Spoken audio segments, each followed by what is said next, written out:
Hello hello hello. Welcome to Fundoo tester.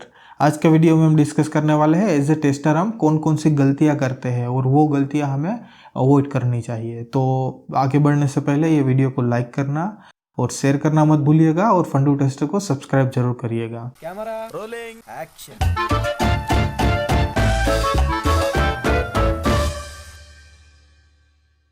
सबसे पहला आता है ओवर कॉन्फिडेंस। ये एक इनिशियल लेवल के टेस्टर में देखा जाता है कि स्टार्टिंग में कोई सा भी काम का स्टार्ट करने के बाद उसको लगता है कि वो उसको टेक्नोलॉजी का अनुभव हो गया, उसको सारी चीज़ें आ गई है। इनिशियल लेवल पे ऑटोमेशन स्क्रिप्ट लिख दिया या फिर टेस्ट केस लिख दिया तो उसको ऐसा लगता है कि मेरे को अब सब चीज़ें आ गई है, लेकिन ऐसा नहीं होता। आगे जाके जैसे ही year on year experience gain होगा वैसे नए नए चैलेंजेस आएंगे, नई नई टेक्नोलॉजी सीखनी पड़ेगी। तो हमें कभी as a tester over confident नहीं रहना चाहिए। और अगर कोई भी चीज़ें नई सीखनी है तो ऐसा कभी फील नहीं करना चाहिए कि अगर मैं दूसरे को पूछूंगा तो छोटा हो जाऊंगा, ऐसा कुछ दिमाग में नहीं रखना चाहिए। दूसरी बात है लर्निंग विदाउट गोल्स। ये एक बहुत बड़ी मिस्टेक हो गई, लर्निंग विदाउट गोल्स। तो बेसिकली क्या होता है कि लिंक्डइन पे, सोशल मीडिया पे आजकल बहुत सारी कम्युनिटीज़ है। कोई बोलता है कि मैं ये टूल पे काम कर रहा हूँ, कोई बोलता है मैं ये टेक्नोलॉजी पे काम कर रहा हूँ। तो हम कंफ्यूज हो जाते हैं और हमें लगता है कि हम वो चीज़ सीख ले या ये टूल सीख ले, ये प्रोग्रामिंग लैंग्वेज सीख ले तो सैलरी ज़्यादा हो जाएगी या नई जॉब मिल जाएगी। ऐसा कुछ नहीं होता है। हमारी जो भी प्रोफाइल है उसके हिसाब से हमें आगे बढ़ना चाहिए। हमारा क्या गोल है, हम जावा पे काम कर रहे हैं या जावास्क्रिप्ट पे काम कर रहे हैं, उसके हिसाब से हमें टेक्नोलॉजी सीखनी चाहिए, उसके हिसाब से लाइब्रेरी सीखनी चाहिए। डिज़ाइन पैटर्न हो गई, डेटा स्ट्रक्चर एल्गोरिदम हो गया, वो अगर आपकी एक प्रोफाइल हो गई तो प्रोफाइल के हिसाब से रहना चाहिए। मे बी ऐसा हो सकता है कि अगर 2 साल वाला बंदा है उसकी सैलरी आपके जितनी है, आपका 4 साल का एक्सपीरियंस है, तो वो ऐसा ज़रूरी नहीं है। वो मैटर करता है कौन सी कॉलेज से पास आउट है या कौन से कंपनी में, कौन से सिटी में काम कर रहे हैं। तो वो डिस्ट्रैक्ट नहीं होना है। जो भी प्लान है, प्लान को स्टिक रहना है। और 2 साल के बाद, 5 साल के बाद कहाँ पे पहुंचना है, वो एक थ्रू आउट पर्सपेक्टिव होना चाहिए कि 5 साल के बाद मेरे को प्रोडक्ट बेस्ड कंपनी में, mid set product based company में पहुंचना है। उसके बाद 7-8 साल का एक्सपीरियंस है तो मेरे को बड़ी कंपनी हो गई जिसमें 50,000 एम्प्लॉय है या 1 लाख एम्प्लॉय है, वैसी कंपनियों में काम करना है। तो उसके हिसाब से टेक्नोलॉजी सीखनी चाहिए और उसके हिसाब से प्लान करना चाहिए। थर्ड आती है सोशल मीडिया पे बहुत सारी डिस्कशन होती रहती है आजकल। ऑटोमेशन वर्सेस मैनुअल की डिस्कशन हो गई या फिर नए टूल्स के ऊपर क्रिटिसिज्म हो रहा है, नो कोड के ऊपर बहुत सारे लोग बोल रहे हैं। कोई बोल रहा है अच्छा है, कोई बोल रहा है अच्छा नहीं है।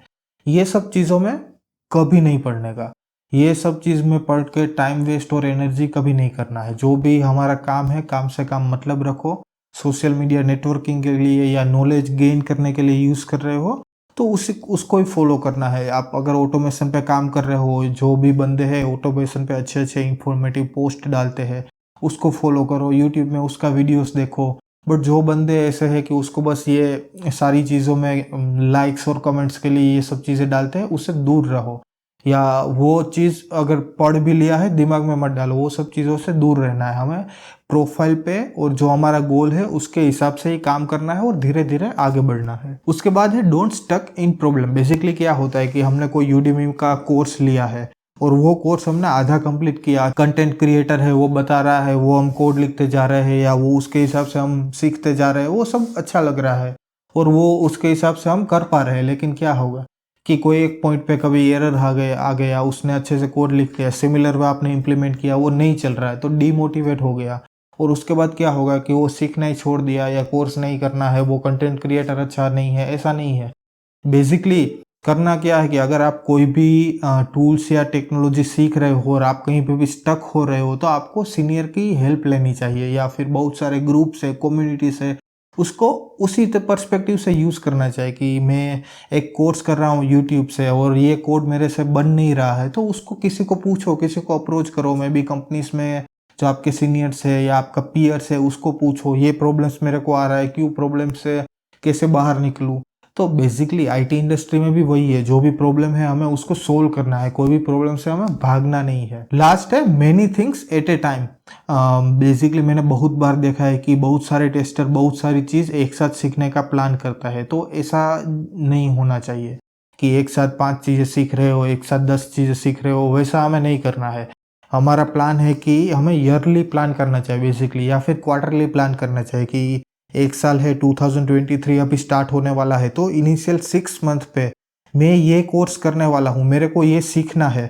तो ये पर्टिकुलर कोर्स मैंने पहले 6 महीने में कर लिया, उसके बाद बाकी के 6 महीने में मैं उसका कैसे इम्प्लीमेंट करूँ, कहाँ उसका यूज़ करूँ। फॉर एग्जांपल मैंने एपीआई सीखना है, तो एपीआई मैंने पहले 6 मंथ में सीख लिया, तो उसके बाद बाकी के 6 महीने में एपीआई को एक्सपीरियंस गेन करने में उसको यूज़ करूँगा।